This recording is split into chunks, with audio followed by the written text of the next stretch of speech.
Story 1. The Wisdom of the Mouse and the Rabbit. One day, a small mouse and a large rabbit were chatting in the forest. The rabbit said to the mouse, "I think I'm better than you because I can jump high and run fast." The mouse replied with a calm smile, "But I can hide in my burrow to stay safe from predators." While the rabbit was laughing, a predatory hawk flew overhead. The mouse quickly hid in its burrow, while the rabbit found itself unable to hide. After the hawk disappeared, the rabbit emerged to find the mouse safe. The rabbit said, "You were right. Each of us has our own strengths, but caution and adaptability are important too." Wisdom: everyone has their unique strengths, but adaptability and careful planning can sometimes be even more valuable. Story 2. The Bird and the Wind. There was a small bird living in a tall tree. One day, strong winds blew fiercely, and the bird was frightened that its tree might fall. The bird went to the wise old owl of the forest and asked, "What should I do to stay safe from the strong winds?"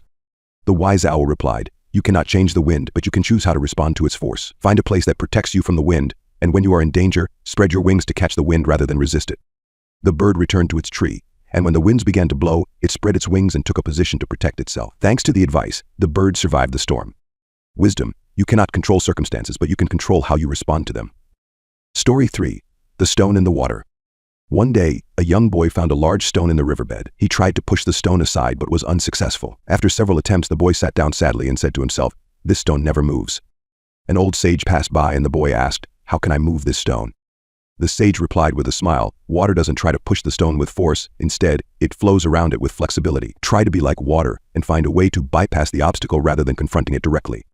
The boy understood the message and began looking for new ways to move the stone, such as using tools or finding alternative paths. Eventually, he found a different solution and improved the riverbed. Wisdom: sometimes the best way to deal with obstacles is to be flexible and look for alternative solutions rather than confronting the problem head-on.